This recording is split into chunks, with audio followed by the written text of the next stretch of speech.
ऐका सत्यनारायणाची कथा, ही ऐका सत्यनारायणाची कथा, ही ऐका सत्यनारायणाची कथा. पुलकामुकू राजा होता महाथोर, तयाची पत्नी होती सुंदर.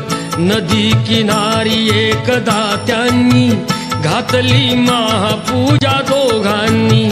आली एक नौका त्याच मार्गानी, नाव भरलेली पूर्ण द्रव्यानी. होती व्यापारी साधू बाण्याची, रीत पाहण्यास आला पूजनाची.